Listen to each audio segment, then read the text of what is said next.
Al-Quran, nikahlah engkau 2, 3 atau 4. Lanjutannya, Ya, ketika engkau tidak mampu berlaku adil, maka cukup 1. Dan saya rasa hal-hal yang begini setiap laki-laki, bagaimana dia bisa berlaku adil kalau cuma 1? Mau tahu dapat tahu adil itu nanti. jadi rencana 2.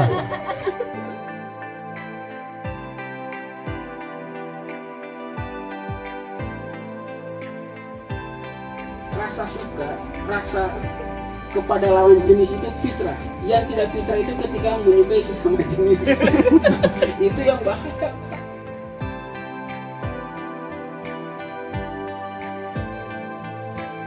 Sedangkan ketika Nabi Ibrahim pun menikah dengan Hajar, itu kan tanpa sepengetahuan Sarah. Artinya, menikah lagi itu nggak mesti harus minta izin kepada istri pertama.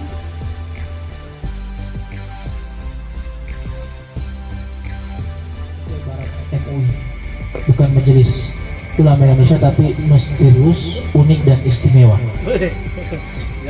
Kenapa mereka misterius? Karena memang kita tidak pernah tahu apa mau mereka. Mengapa mereka unik? Karena kadang mau mereka itu aneh-aneh. Dan mengapa mereka istimewa? Karena memang keistimewaan yang Allah ciptakan, yang Allah berikan untuk mereka itu sangat kita tidak bisa melakukan.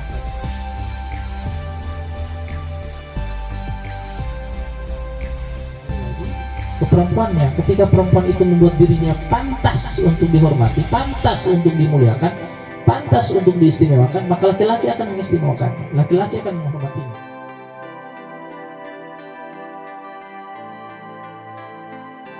Ketika dia membuat dirinya tidak pantas untuk itu, ya jangan salahkan laki-laki dong. Apalagi laki-laki memang pada dasarnya punya sifat penindas.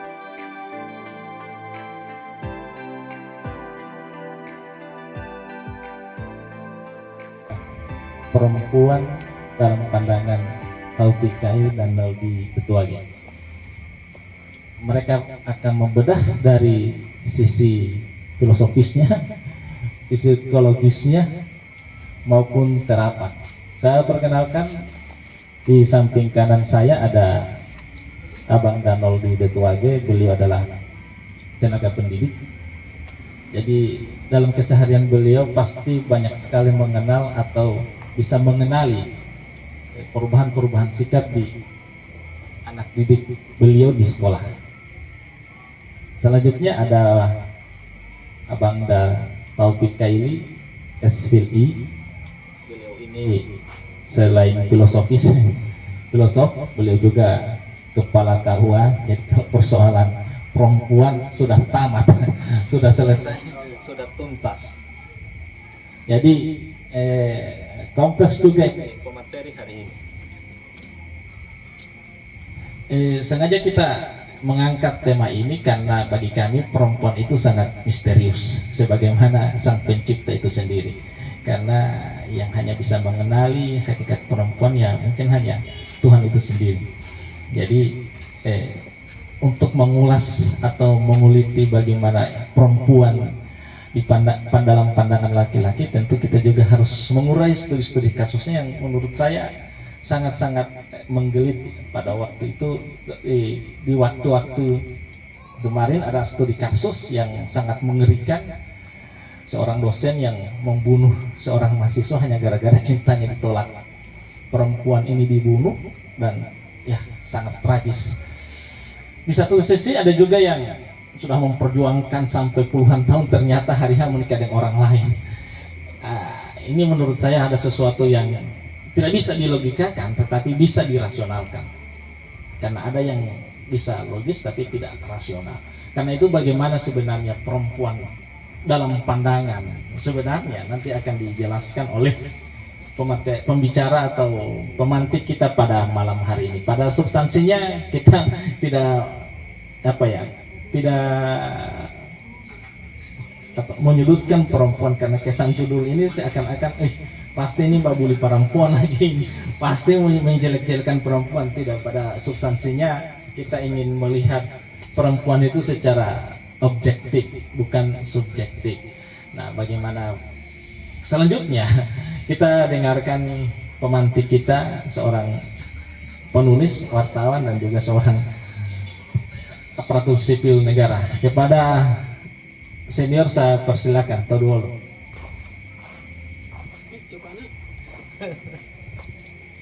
Ya, bismillahirrahmanirrahim. Assalamualaikum warahmatullahi wabarakatuh.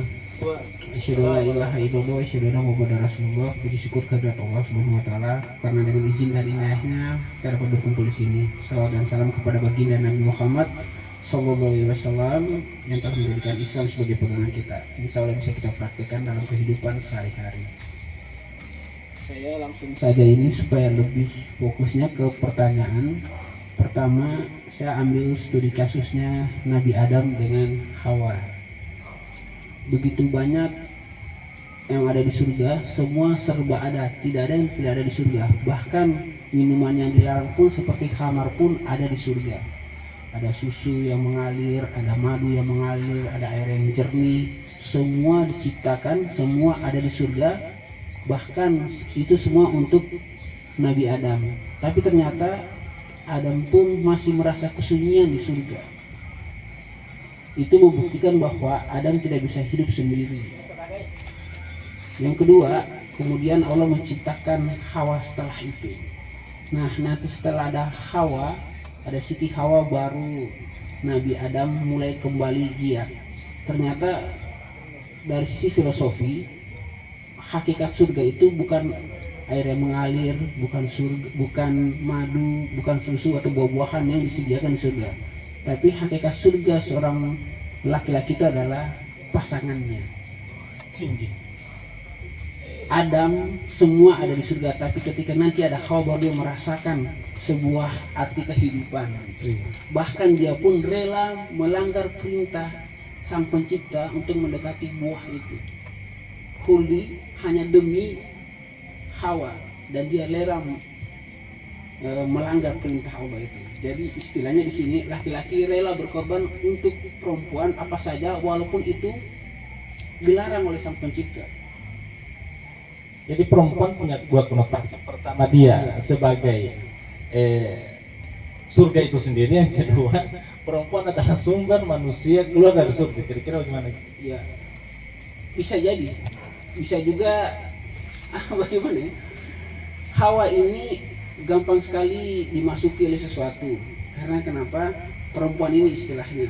Dan laki-laki itu dia tidak akan bisa melakukan apa-apa kecuali ada lampu hijau atau lampu merah dari perempuan. Ketika itu ada larangan, maka laki-laki pun dia akan bertahan. Karena kenapa? Dia akan mematuhi orang yang dia sayangi dan dia cintai.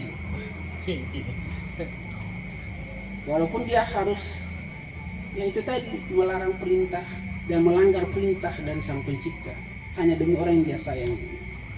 Walaupun sebenarnya hakikat sayangnya hanya sekedar secara jasmani. Karena kenapa? Dia lupa, seperti kejadian Nabi Yusuf dengan Zulaikha. Zulaikha begitu menyayangi Yusuf, setelah itu Yusuf menyadarkan bahwa harusnya engkau mencintai bukan aku tapi yang menciptakanku. Setelah Zulaikha mencintai yang menciptakan Yusuf, malah justru Yusuf yang mengejar Zulaikha. Artinya ketika kita mengejar Sang Pencipta, maka kita akan mendapatkan orang yang kita cintai. Begitu dulu. Tinggi semua ini. Jadi terlalu Pak Noldi tua geng. Kira-kira bagaimana posisi perempuan dalam pandangan senior? Ya, bismillahirrahmanirrahim. Assalamualaikum warahmatullahi wabarakatuh. Menarik yang disampaikan senior saya, ahli teori tapi takut praktek di sebelah ini. Sudah dibuka dengan kisah tentang bagaimana Nabi Adam rela melanggar perintah Allah hanya karena untuk menuruti Hawa. Tapi memang laki-laki pada dasarnya begitu. Kalau ada maunya sama perempuan ya begitu. Jadi kalau tadi pembawa acara Dinda Alfian sudah mengatakan bahwa perempuan itu misterius, ya memang mereka misterius. Mereka ini kayak, kalau saya bahasakan itu, perempuan itu ibarat MUI, bukan Majelis Ulama Indonesia, tapi misterius, unik dan istimewa. Kenapa mereka misterius? Karena memang kita tidak pernah tahu apa mau mereka. Mengapa mereka unik? Karena kadang mau mereka itu aneh-aneh. Dan mengapa mereka istimewa? Karena memang keistimewaan yang Allah ciptakan, yang Allah berikan untuk mereka itu sangat kita tidak bisa kalahkan. Mereka yang diberikan takdir untuk meneruskan keturunan bukan laki-laki. Ada istilahnya hal-hal yang sederhana, misalnya ada ibu kota, tidak ada bapak kota. Ada hari ibu, tidak ada hari bapak. Dan keistimewaan-keistimewaan sederhana lainnya yang sayangnya terkadang memang tidak dipahami oleh perempuan itu sendiri. Ketika seorang perempuan mampu memahami keistimewaannya, menjadikan dirinya istimewa sebagaimana seharusnya, maka saya yakin dan percaya tidak akan ada kasus-kasus seperti yang tadi dicontohkan. Tidak akan ada kasus-kasus yang membuat jati diri perempuan seolah-olah direndahkan, tidak ada. Laki-laki tidak akan pernah berani merendahkan perempuan yang dia lihat, oh, saya tidak bisa rendahkan perempuan ini, saya tidak bisa buat macam-macam perempuan ini. Laki-laki itu berpikirnya gitu. Tapi ketika seorang perempuan kemudian menunjukkan bahwa dia mudah dikuasai, dia mudah ditindas, dia mudah disakiti, maka ya laki-laki mau itu istilahnya. Nah, olehnya kalau bagi saya sendiri, perempuan adalah makhluk istimewa dan keistimewaan itu harus mereka ketahui dan mereka manfaatkan agar tidak terjadi sesuatu dan lain hal yang kita tidak inginkan. Contoh kasus banyak memang, tadi sudah dicontohkan, ada yang dibunuh hanya karena cinta, ada yang sekian lama menunggu kemudian akhirnya menikahnya dengan orang lain. Saya juga sebagai seorang guru banyak mendapatkan kasus, ada murid-murid saya yang kemudian berhenti sekolah itu karena sudah, ya kalau lagu dangdutnya, ku hamil duluan sudah 3 bulan. Nah, jadi bukan salah mereka sendiri sih, kalau saya lihat memang karena perempuan ini kan pada dasarnya lemah. Kelemahan perempuan terutama itu di telinga. Ya, kelemahan perempuan itu di telinga. Mereka tidak bisa mendengar janji-janji surga. Kalau ahli janji ini, senior saya ini sudah sangat ahli soal janji menjanji. Alhamdulillah janjinya untuk menikahi kekasihnya dia penuhi sehingga akhirnya mereka menikah. Tapi saya tidak tahu kalau ada janji sama wanita lain. Saya tidak tahu itu. Tapi saya yakin senior saya ini orang yang setia. Hanya satu dia, satu di sana, satu di sana, satu di sana. Ya, demikian dulu, mungkin selanjutnya kita berkembang di diskusi. Assalamualaikum warahmatullahi wabarakatuh. Waalaikumsalam warahmatullahi wabarakatuh. Ini menarik apa yang diucapkan oleh almarhum B.J. Habibie bahwa tanpa cinta kecerdasan itu berbahaya. Dan tanpa kecerdasan cinta itu tidak cukup. Jadi kalau kita mengkorelasikan dengan penciptaan awal manusia, bahwa Nabi Adam itu unggul karena kecerdasannya. Tetapi mengapa dia berhasil terkecoh atau tidak berfungsi kecerdasannya ketika berhadapan dengan Hawa tadi? Kira-kira bagaimana status perempuan begitu? Apakah perempuan tidak mampu menyimbangi kecerdasan laki-laki, atau laki-laki yang ketika berhadapan dengan perempuan kecerdasannya sudah hilang?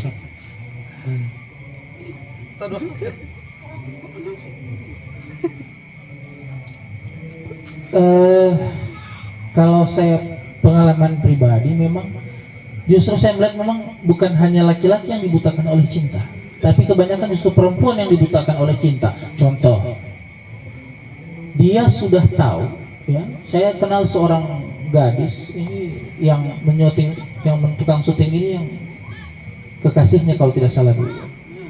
Jadi meskipun dia sudah tahu bahwa pacarnya ini mendua, dia tetap cinta.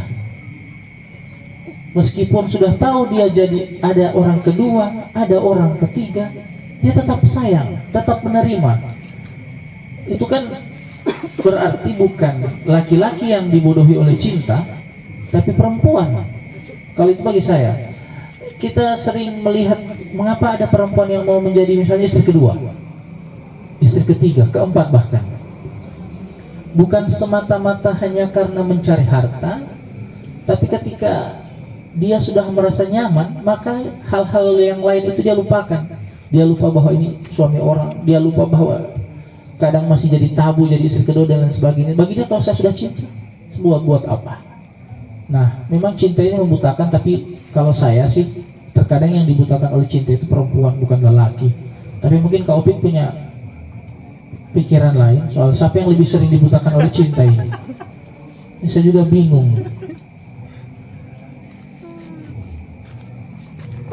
Betul kok. Silakan Kak. Ini kalau bicara pengalaman pribadi memang susah ya. Soalnya takut tak bongkar. Terkadang itu idealisme dikalahkan oleh romantisme. Seorang laki-laki biar ideal bagaimanapun, ketika dia bertemu dengan orang yang dia kasih, dia sayangi, maka idealismenya akan pudar. Di bukunya Profesor Dr. Dadang Hawari tentang psikologi Al-Quran, dia jelaskan ada beberapa perbedaan antara laki-laki dan perempuan. Salah satunya, laki-laki itu dia berpikir tentang masa depan, perempuan memikirkan hari ini. Itulah perbedaan antara laki-laki dan perempuan dalam memahami kehidupan. Tapi perbedaan ini bukan berarti harus dipisahkan, tapi harus disatukan dalam bentuk pernikahan. Nah, kemudian bagaimana dengan masalah ada kata 2, 3 atau 4? Itu nggak jadi masalah, karena rasa suka itu fitrah. Dia hadir begitu saja, by design. Itu Allah yang hadirkan, Sang Pencipta yang hadirkan. Jadi kita ini bukan bicara masalah idealisme lagi, ini bicara masalah fitrah, rasa suka. Makanya di dalam Al-Quran dikatakan kecenderungan laki-laki itu lebih dari satu. Dan itu fitrah, nggak bisa dipungkiri dan tidak bisa dibohongi. Berarti Kak Opik juga. Kita laki-laki. Bapak-bapak juga laki-laki. Jadi ada, bukan berarti bahwa kemudian diciptakan dari tulang rusuk yang satu, baru kemudian kalau misalnya istrinya ada 4, berarti tulang rusuknya 4 yang hilang. Enggak, tulang rusuknya tetap satu yang hilang, cuma ada patah 4. Kemudian juga yang berikut adalah ini bicara tentang masalah bagaimana kalau istilahnya siapa, Ibnu Qayyim al-Jauziyah ya, atau siapa itu yang bicara tentang bahwa hati itu mempunyai 4 bilik. Jadi tidak semua bilik itu dimasuki oleh hanya satu orang. Walaupun dia idealis bagaimana, tetap ada rasa suka kepada orang lain, ada rasa simpati. Dan orang lain juga punya rasa begitu. Karena ini dia saling menggetarkan satu sama lain. Jadi kita tahu bahwa orang yang suka ke kita atau tidak. Udah dapat tahu di situ. Artinya ini tidak bisa dipungkiri, hanya ada batasan-batasannya. Ketika kalian saling menyukai, agama mengatur itu. Kalau ingin saling suka dan itu tersalurkan rasa suka itu dan bisa menjadi ikatan yang lebih erat lagi, lebih dalam lagi, maka menikahlah. Yang dipilih di sini kan daripada membahugil, lebih baik menikah. Berarti ada rencana menikah lagi? Rencana menikah lagi? Siapa yang moderator ya? Menikah itu halal. Yang tidak boleh itu melakukan hal yang di luar itu. Oleh karena itu tidak ada perempuan yang mau di poligami, memang betul. Sedangkan ketika Nabi Ibrahim pun menikah dengan Hajar, itu kan tanpa sepengetahuan Sarah.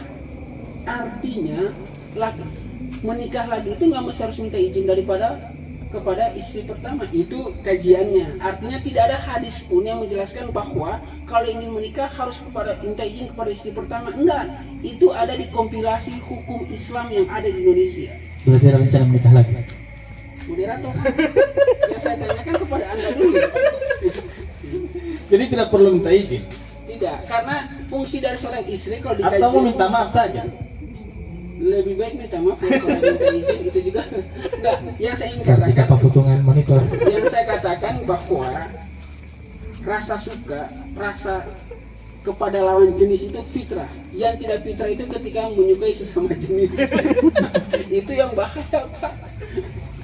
Ini salah satu proses. Artinya jangan dipungkiri bahwa kita mempunyai rasa suka itu.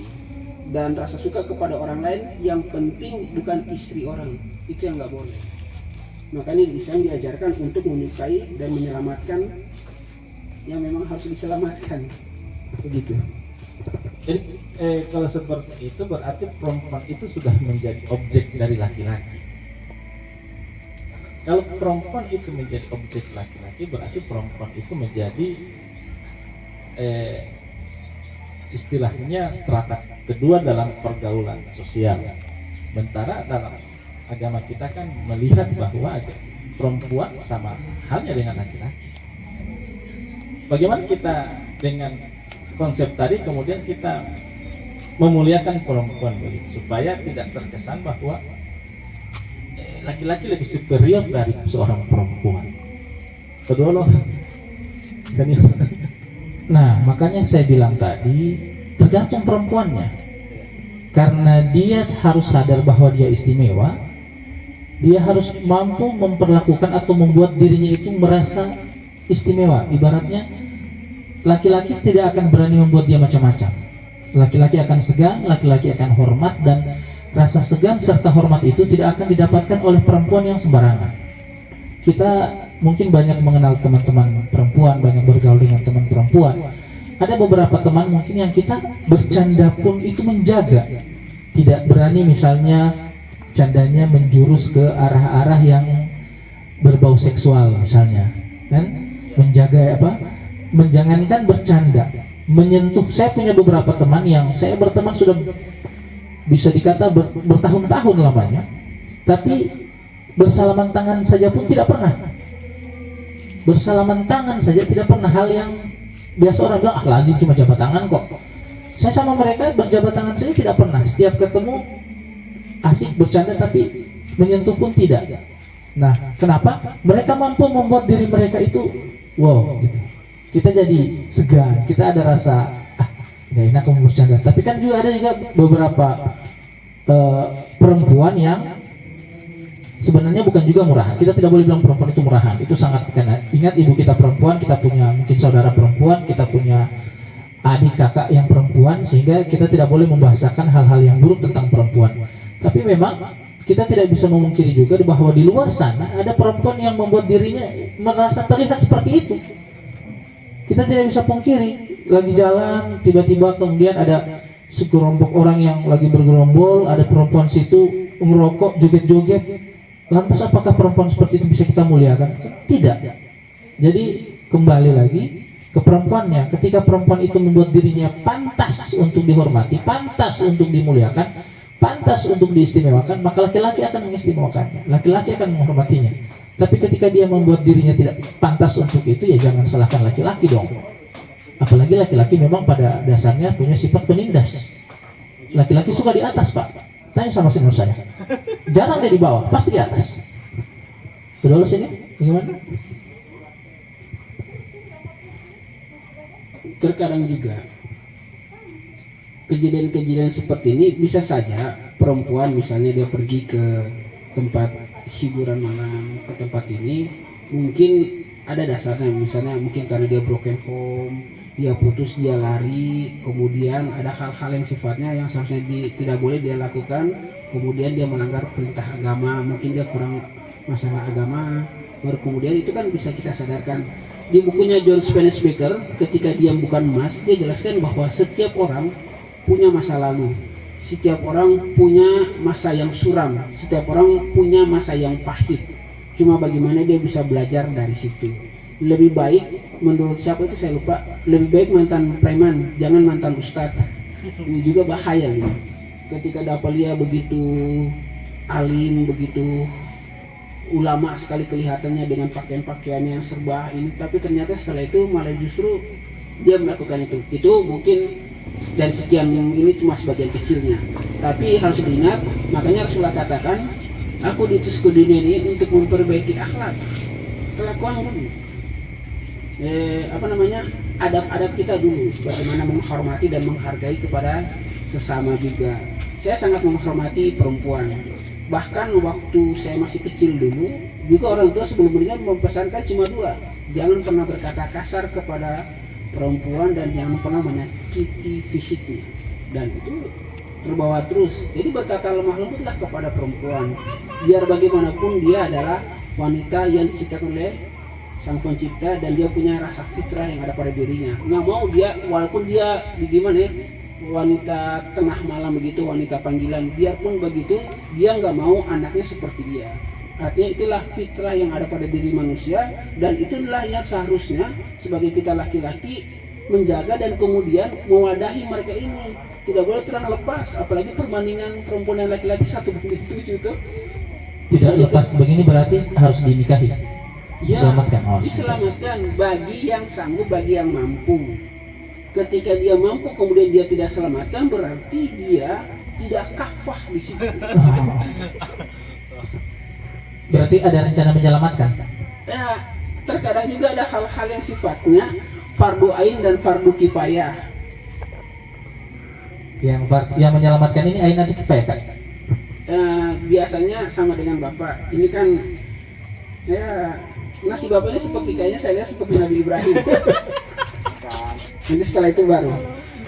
Tapi nantilah, insya Allah tidak seperti itu. Kalaupun itu terjadi, ya harus tadi, jangan sampai istri kita lebih mencintai kita daripada mencintai sang pencipta.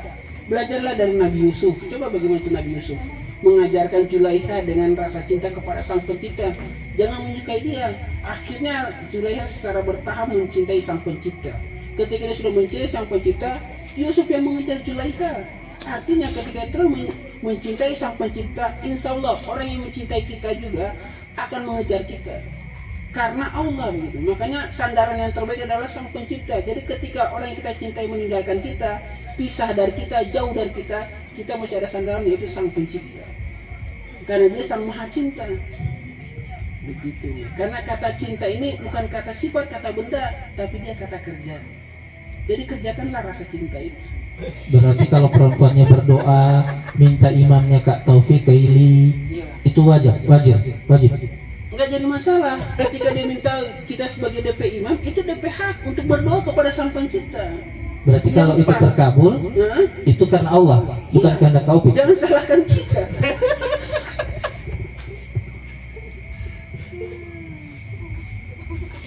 Jadi begini, ada yang menarik tadi yang disampaikan oleh Kakanda Taufik Kaili, bahwa ketika status wanita itu sudah mencintai penciptanya, maka seakan-akan alam semesta juga akan mengejar perempuan itu. Artinya ketika dia sudah memuliakan dirinya dengan memuliakan Tuhannya. Ada hal yang menggelitik dalam hati saya.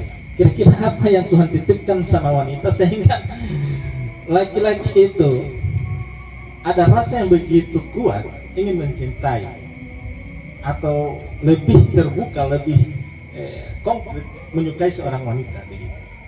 Kira-kira apa yang Tuhan titipkan sama mereka sehingga kita ini seakan susah terpisah dengan seorang wanita. Buktinya dalam satu rumah tangga kalau tidak ada perempuan itu pasti hampa. Kalau dalam satu rumah tangga ibu sudah meninggal, pasti jadi hambar itu rumah. Seakan-akan tidak ada seperti suasana yang dulu begitu. Tapi kalau dalam sebuah rumah tangga kurangnya seorang laki-laki seakan tidak mempengaruhi suasana yang begitu membahagiakan dalam sebuah rumah tangga. Kira-kira apa yang rahasia seorang perempuan? Kedua, senior. Kalau dari hadis sederhana saja, mencintai seseorang itu karena 4, karena kecantikan, karena keturunan, karena harta, dan karena agamanya. Rasulullah katakan pilihlah yang keempat karena agamanya. Ini dasar agama. Jadi ketika terang menyukai seseorang itu harusnya karena dasar agamanya. Dia bisa jadi imam kita, dia bisa jadi makmum yang baik. Ketika seorang imam keliru, bisa tidak dia menegurnya. Karena kenapa? Fungsi makmum itu bukan sekedar mengikuti, tapi juga harusnya menegur ketika imam salah. Menikah lagi, misalnya macam seperti itu nggak jadi masalah, karena itu memuliakan perempuan juga. Dalam sebuah kitab klasik, kitab kuning itu dijelaskan, poligami itu sama dengan sebuah taman.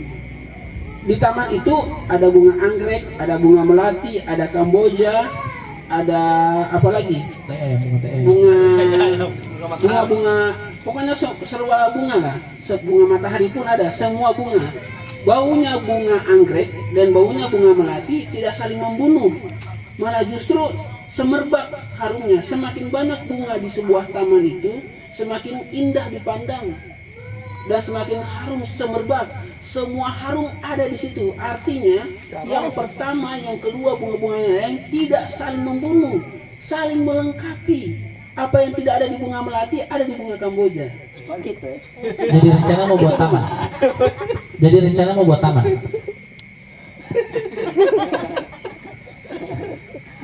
Jadi bagaimana senior? Pandangan senior terkait dengan konsepnya Konsep taman ini sebenarnya pandangan yang salah. salah. Kenapa saya bilang salah? Ini sebenarnya mencari pembenaran supaya mau poligami beliau ini. Benar bahwa di taman itu ketika ada banyak bunga, itu memang terlihat indah. Tapi awas, perhatian pada satu macam bunga, yang perhatian full kita, ya kan? Kita sirami tiap hari, kita beri pupuk, kita rawat, kita kasih gembur tanahnya. Ketika sudah punya banyak bunga, maka perhatian kita akan terbagi-bagi. Sehingga bunga yang sebelumnya kita siram sehari sekali, kita beri pupuk sehari sekali, bisa jadi 3 hari sekali baru kita sirami, kering bunga yang lain. Nah, jadi ketika sudah semakin banyak bunga, cara kita untuk membuat semua bunga ini tetap indah itu susah. Jadi konsep taman ini hanya indah terlihat dari luar, orang cuma lihat indah, oh iya, taman bunga, banyak bunganya, indah. Tapi orang tidak tahu di dalam. Itu sebenarnya makanya saya bilang hanya sebuah konsep pembenaran, karena saya itu kalau bicara soal poligami yang memang teori Bapak ini, senior saya ahlinya, saya ingat sebuah hadis yang saya lupa redaksinya, tapi saya ingat sekali gambarnya. Karena itu saya baca waktu saya masih SD kelas 1 atau kelas 2, ada gambar seorang lelaki yang kepalanya miring sebelah. Kemudian di hadis itu dibawa keterangannya bahwa ini akan terjadi pada umatku ketika dia menikah lebih dari satu dan tidak mampu bersikap adil. Kepalanya miring, jadi dia dibangkitkan itu kepalanya miring karena dia lebih condong ke satu istri ketimbang istri yang lain. Jadi memang konsep poligami ini bukan hal yang ini kita bicara perempuan, itu bicara poligami sebenarnya. Saya juga bingung ini. Itu betul apa yang saudara Odi, itu pandangan dia betul. Tapi ini bicara taman. Saya dari pertanian, dulu sekolah SMK pertanian di Gorontalo juga. Artinya walaupun saya tidak secerdas teman-teman yang lain, tapi kebutuhan-kebutuhan yang ada di Melati, di Anggrek, di Kamboja itu berbeda-beda unsurnya. Urea, NPK, KCl, uranium dengan magnesiumnya berbeda-beda. Artinya ketika dia di sebuah taman, maka ketika disebarkan itu pupuk, semua akan merasakan itu, kecuali bunga itu tak taruh di pot, cuma satu yang disiram, cuma satu disiram, akhirnya dia miring sebelah begitu. Tapi ketika di sebuah taman, semua merasakan ketika disiram, nggak ada masalah sebenarnya. Cuma sudut pandangnya Pak Odi, dia ingin fokus ke satu, ke pot. Ya silakan bikin pot, kita kan mau bikin taman ini. Ada kasihan, apalagi ada sebuah hadis mungkin sedikit doif mengatakan, bukan umatku yang tidak menikah. Menikah. Iya. Hanya menikah, stop. Tidak ada menikah lagi atau menikah 2 kali, tidak Itu ada. hadis yang doif. Tapi kan kembalikan ke Al-Quran, nikahlah engkau 2, 3 atau 4. Lanjutannya, Ya ketika engkau tidak mampu berlaku adil, maka cukup 1. Dan saya rasa hal-hal yang begini setiap laki-laki, bagaimana dia bisa berlaku adil kalau cuma 1? Mau tahu dapat tahu adil itu nanti. jadi rencana 2. Rencana 2. Kalau masih bisa Monitor Sartika Peputungan. Nah, ini adalah sebuah ini kajian ini gitu. Artinya ini teori yang harusnya menjadi dasar supaya kita bagaimana menghargai dan menghormati perempuan. Seorang seperti saya sangat menghargai seorang perempuan dan saya sangat menjunjung perempuan. Di setiap sujud terakhir selalu menyebut nama-nama perempuan yang kita kasih, kita sayangi, dan itu hal yang wajib dilakukan oleh seorang laki-laki agar orang-orang yang dekat dengan dia, yang menyayangi dia pun bahagia dunia akhirat. Bagaimana kita bisa membahagiakan dia sedangkan menyebut namanya saja kita tidak tergetar, padahal dalam Al-Quran dikatakan ketika disebutkan namanya bergetar hatinya. Jadi mungkin nama contoh, nama Yuli bagi Odi nggak ada masalah, cuma biasa itu. Tapi ketika saya sebut Yuli, saudara Alfian dengar, mungkin Yuli itu adalah mantannya, jadi ketika disebutkan yang bergetar adalah saudara Pian. Artinya hal-hal yang begini bahwa jangan dibohongi rasa suka itu fitrah. ada kecenderungan lebih dari satu, dan itu hal yang biasa dan wajar. Cuma Salah tema bagaimana ini. manajemennya? Nah, ini menghormati perempuan. Ini menghormati Poligami di mata Taufik ini. Bukan. Ini saya menghargai perempuan. Karena kenapa? Yang menyukai seorang Odi Detuage itu bukan cuma istrinya. Ya. Ya, Alfian juga begitu. ya. Artinya bukan cuma istri-istri yang menyukai, makanya perempuan supaya bisa dia menghormati dan kita orang hargai, maka hal-hal yang begitu juga perempuan juga berbuat yang terbaik buat suami-suaminya. Salah satunya kalau di kajian itu kita ikuti ke penghuluan, seorang istri cuma satu tugasnya, taat kepada suaminya. Cuma itu, selama suaminya di jalan agama dia taat. Jadi ketika dikatakan poligami misalnya, Ya. Poligami bentuk ketaatan juga. ketaatan bentuk seorang istri. Dengar Sabtu Iya. Keputungan, harus taat. Laki-laki yang berpoligami adalah bentuk ketaatan dia Mau kepada pilih mana? Tuhan. Laki-laki yang mau menikah lagi daripada dia mbahugel. Ini kan bicara masalah firman Sondri. Masalah mengatakan bahwa poligami itu adalah hal-hal yang tidak baik. Itu secara tidak langsung mengkritikkan Islam. Islam menganjurkan itu. Allahu Akbar. Bukan menganjurkan. Kalau bagi saya bukan menganjurkan, memberikan jalan. Iya. Kalau menganjurkan itu ibarat sunnah, ini sunnah apa? Ibarat hukum ini sunnah, dianjurkan. Itu sudah kalau sunnah dianjurkan. Tapi kalau di ayat itu kan hanya dibilang menikahlah engkau 1, 2, 3, 4. Tidak katakan 1, 2 dimulai. Oh, 2, 3, 4. Menikahnya 2, 3, 4. 2 duluan berarti harus 2 ya. Iya. Ketika engkau tidak mampu berlaku adil, maka cukuplah 1. Jadi mungkin salah satu di antara 2 itu dikeluarkan. Ini kan bisa jadi. Artinya ini kan kita yang punya sudut pandang tidak punya ilmu tafsir yang bagus, yang baik seperti ini kan nanti bisa diluruskan oleh senior-senior lain. Artinya ketika dimulai 2, 3 atau 4, ketika engkau tidak mampu berlaku adil di antara 2, 3 atau 4 itu, maka cukuplah 1. Berarti kasih keluar 1. Bisa jadi toh. Moderator, tolong ralat tema. Bukan perempuan di mata Taufik Kelly, tapi poligami di mata Taufik Kelly. Enggak, ini kan memuliakan perempuan walaupun agak sedikit umum, tapi yang pasti saya sangat menghargai dan saya sangat mengagumi dan saya sangat menghormati sekali orang-orang yang mencintai dan menyayangi saya. Maka setiap saat, setiap di sujud itu selalu menyebut mereka yang saya cintai dan mencintai saya. Dengar itu Kak Ika. Masalahnya yang mencintai, oke, ibu mencintai kita pasti ya. Istri mencintai kita. Selain mereka ada lagi? Ada. Ada. Aduh, jujur Berarti ini sudah tahu namanya? sudah. Yang mencintai Sandi doa tadi. Sandi doa tadi. sudah tahu. Oh, sudah. Terkadang di doa itu dikatakan, doa yang terbaik adalah ketika orang didoakan tidak tahu bahwa dia didoakan. Oke. Mau apa? Aduh, tapi ini kan kalau seperti itu modelnya, mungkin secara teori tepat ya, secara rasional, secara logika mungkin masuk itu.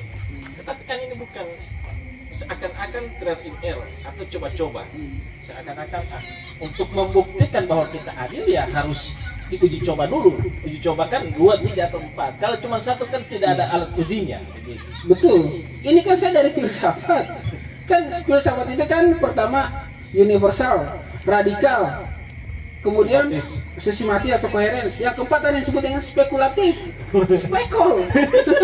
Nah, artinya hal-hal yang begitu, misalnya salah satu contoh mau pergi ke rumah teman, kita mau pergi pian ke rumah, dia ada enggak ini?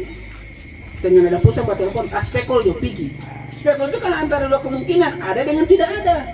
Begitu juga dengan masalah menghargai perempuan dan menghormati perempuan yang terang sayangi. Berarti pernikahan ini alat spekul. Enggak, saya tidak katakan pernikahan itu alat spekul, ada yang katakan. Saya tidak katakan itu. Saya kan menarik premis dari Bapak punya Oh, penyampaian. itu salah tafsir. Salah bukan. Saya sangat menghormati lembaga pernikahan, apalagi anak kepala KUA. Tuh, banyak kejadian-kejadian kenapa sampai mereka cerai. Salah satu penyebabnya adalah karena mereka mencintai perempuan itu karena kecantikannya. Padahal tidak boleh seperti itu. Itu bukan salah, tapi keliru. Kecantikan itu nomor kesekian, tapi yang paling pertama adalah pondasi agama. Makanya kecantikan seseorang itu dinilai dari agamanya. Ketika agamanya cantik, maka semuanya kan jadi cantik. Tinggi. Ya, cantik dalam hal akhlaknya, dalam hal ibadahnya, dalam hal pergaulannya dia mampu menjaga dirinya. Kan hal-hal yang begini yang bagus. Artinya kecantikan itu bukan hanya sekedar fisik, tapi ada yang disebut dengan inner beauty, kecantikan dari dalam dirinya. Itu adalah akhlaknya. Dia mampu menjaga dirinya, dia mampu, walaupun dia bergaul ke sana kemari, mau pergi kemana misalnya, ke bank atau ke tempat-tempat malam, tapi dia tidak diwarnai. Rasulullah katakan hidup ini cuma dua, mewarnai atau diwarnai. Minta maaf, Sayyidina Umar bin Khattab katakan, hidup ini cuma dua, mewarnai atau diwarnai. Kalau terang masih diwarnai dengan kehidupan yang di luar, maka kita akan ikut kehidupan itu. Rasulullah itu tidak diwarnai oleh kehidupan jahiliyah, tapi dia mewarnai kehidupan jahiliyah. Dia berikan contoh-contoh dengan akhlak-akhlak yang baik. Jadi artinya seorang laki-laki menjadi seorang pemimpin harus memberikan contoh dulu akhlak yang baik, berkata yang baik kepada perempuan, tidak pernah berkata kasar, tidak pernah memakinya, dan tidak pernah melakukan hal-hal yang sifatnya kekerasan dalam rumah tangga. Ketika kita menghargai seperti itu, insya Allah banyak yang sayang pacaran. Tara, pakai doa apa Tika? Tidak ada. Karena dalam agama itu cuma pakai 4 O. Otak, otot, ongkos, opo-opo. Nah, opo-opo maksudnya di sini adalah sanjunglah perempuan itu. Perempuan itu butuh sanjungan. Apakah kita ketika pulang dari kantor menyanjung orang yang kita sayang? Terima kasih telah menjaga amanah ini, terima kasih telah menjaga diri dan menjaga kehormatan sebagai seorang suami. Kecuplah kening istri itu. Karena mengecup kening istri itu dicontohkan oleh Nabi Ibrahim, mulai dari zaman Nabi Ibrahim. Kemudian seorang istri mencium punggung tangan suaminya. Begitu juga ketika akan berangkat ke kantor, cium kening istri. Semuanya seorang istri cium punggung tangan suaminya. Cuma 2 itu yang mau cium, jangan mau cium yang lain. Saya jangan pergi bakarnya. Semua ada kerja-kerja lain yang memang nggak jadi masalah. Artinya surat yang sakit. Nah, nanti ulang.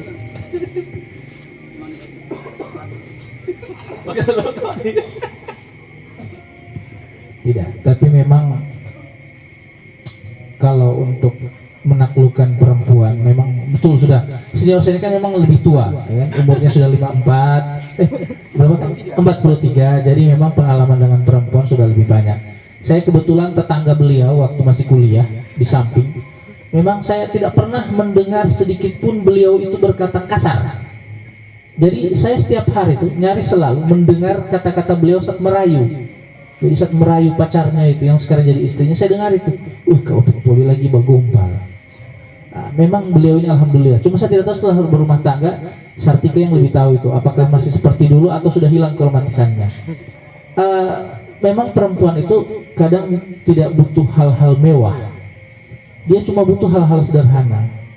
Saya kasih contoh, di rumah saya itu mayoritas benda-benda di rumah itu berwarna merah muda. Mulai dari pot, cat dinding, cat lemari, nyaris semua berwarna merah muda. Suatu hari seorang adik kader yang juga perempuan bertanya, "Kak, tidak rasa lain itu rumah semua merah muda?" Saya bilang saya tidak mampu memberikan harta yang berlebihan kepada istri saya. Lantas mengapa tidak saya menyenangkan hatinya dengan membiarkannya menghias warna rumah dengan sesuka dia? Terserah dia, atur saja mau pakai warna apa terserah. Langsung adik-adik dibilang, memang Kanda ini idamanku hati. Saya bilang jangan begitu, jangan sampai kau juga idamkan saya. Saya tidak mau membuat taman, saya pot saja. Apakah? Fitrah itu. Oh iya, fitrah. Cuma memang kita ini kan sudah seharusnya moderat juga, ada yang masih jomblo ini biar lebih asik dibulinya. Cuma ini kan sudah berkeluarga dua-dua ini. Yang jomblo cuma yang lagi sibuk kerja di belakang ini yang jomblo. Jadi ya asik ini yang disampaikan oleh senior. Susah saya mau jangkau ini, soalnya jam terbang tinggi baru banyak sekali guru juga kan. Ya tahu soal guru dari Suwawa, so dari Pakuyaman. Cuman begini, kalau saya mengidentikan perempuan itu dengan cinta, karena alam semesta Tuhan menciptakan kata dengan cinta. Nabi Adam juga melakukan semua berdasarkan cintanya begitu. Sehingga cinta itu identik dengan fantasi keindahan, fantasi kedamaian, kegembiraan, kesejukan. Tetapi kalau melihat konteks tadi, jika kita terapkan ya dengan proses misalnya memuliakan perempuan dengan cara berpoligami yang sebagai bentuk ketaatan terhadap laki-laki, bukankah apakah ini merupakan sebuah eksploitasi keindahan laki-laki terhadap seorang perempuan? Bagaimana mendudukkan perempuan dalam konteks ini supaya dia seimbang, supaya perempuan juga, laki-laki juga bisa memikirkan perasaan seorang perempuan begitu. Karena tidak ada juga perempuan yang mau itu diduakan, karena Tuhan saja tidak mau, apalagi hanya seorang manusia yang bernama perempuan. Apalagi kalau perempuan yang porsi otak kanannya lebih mendominan daripada otak kirinya, sehingga ketika ada hal-hal yang seperti itu mengkhianati perasaannya, tentu ada gejolak yang membara di dalam dirinya. Nah, bagaimana konteks ini? Kita tidak mengkhianati tapi membagi. Tapi Tidak dalam ada konteks pengkhianatan. perempuan itu mengkhianati. Enggak, keliru itu. Tidaklah, tidak ada namanya proses mengkhianati. Yang di sini adalah bagaimana kita mendudukan porsi antara orang yang terang sayangi. Enggak jadi masalah. Kenapa poligami dipermasalahkan? Tapi ketika orang bahu gelnya dipermasalahkan. Yang paling banyak di sini mayoritas 80% itu paling banyak orang yang bahu gel daripada orang yang menikah lagi. Malah justru ketika orang menikah lagi malah jadi booming gitu. Disebarkan ke sana kemari, itu dalam rangka kenapa? Dalam rangka mengkerdilkan hakikat dari poligami ini. Salah satu sejarahnya adalah macam kenapa Indonesia dijajah oleh Belanda yang 350 tahun dijajah yang menganut monogami. Ini kan pengaruh gitu. Cuma para ustaz-ustaz yang melakukan itu. Artinya kita tidak bicara nanti itu bicara tentang itu. Yang kami ingin katakan, saya ingin jelaskan bahwa kita sangat menghargai dan menghormati perempuan dan sangat memuliakan perempuan. Lihat itu laki-laki, cuma dua dia membakalai akan. Kalau bukan emas, baku bunyi cuma dua gara-gara emas dan gara-gara perempuan. Tapi dia mencari emas hanya gara-gara demi perempuan. Artinya perempuan ini dihadiahkan oleh laki-laki sampai baku bunuh pun hanya gara-gara perempuan. Mau apa lagi? Di mana letak bahwa orang laki-laki menjolimi perempuan? Tidak ada yang menjolimi, malah justru kami saling saling membunuh, saling tidak lagi peduli keadaan apapun. Adam pun rela walaupun harus dikeluarkan dari surga hanya demi Hawa. Makanya kemurnian cinta yang mulia itu dimiliki oleh laki-laki, pengorbanan itu bukan perempuan. Perempuan punya cinta kemuliaan yang mereka miliki. Perempuan ini adalah wanita yang hebat. Dikatakan bahwa kita yang melindungi perempuan, salah. Laki-laki itu adalah jantung, di mana segala sesuatu bergerak dan segala sesuatu akan terpicu. Ketika tidak ada jantung maka mati semua. Jantung bergerak, jantung hebat dikarenakan dilindungi oleh tulang rusuk. Perempuan dari tulang rusuk. Siapa sebenarnya yang melindungi, laki-laki atau perempuan? Perempuan yang melindungi laki-laki. Makanya ketika Adam merasa terlindungi oleh Hawa, ketika Hawa tidak terlindungi lagi, dia minta apapun yang dimintakan oleh Hawa melalui iblis untuk makan buah khuldi, dia lakukan itu karena kenapa? Dia ingin membuktikan bahwa dia mencintai, walaupun itu salah. Dia rela. Demi apa? Karena itu tadi kesadarannya. Akhirnya ketika mereka berbuat salah, baru mereka sadar di situ. Tapi karena kenapa? Yang jadi pertanyaan juga, kenapa harus ada buah khuldi di dalam surga? Semua boleh, tapi dilarang itu. Jangan sampai ketika kita masuk surga nanti, sebanyak sekali itu buah khuldi, ada yang termakan turun ke dunia. Ya artinya ini buah khuldi secara gambaran secara ini saja, buah-buahan seperti itu. Tapi sebenarnya multi tafsir tentang itu. Yang pasti saya, dari sudut saya sebagai seorang laki-laki, saya sangat menghormati dan menghargai perempuan dengan cara saya selalu mendoakan mereka yang mencintai dan menyayangi saya di setiap sujud terakhir saya. Yang saya selalu Ambigu ini, Kalau senior sendiri bagaimana cara memuliakan atau ambigu ini. Ada hal tersirat soalnya di situ Tapi sebenarnya ada yang saya belum terlalu sepakat dengan yang disampaikan tadi oleh Dinda Pian soal perempuan tidak ada perempuan yang rela diduakan. Salah. Banyak perempuan yang rela. Saya kenal beberapa orang yang ketika dia mengetahui suaminya kemudian menikah lagi, dia tidak marah sebentar, setelah itu hilang. Dia terima istri keduanya, bahkan ada yang merawat anak dari istri keduanya, diajaknya tinggal bersama-sama.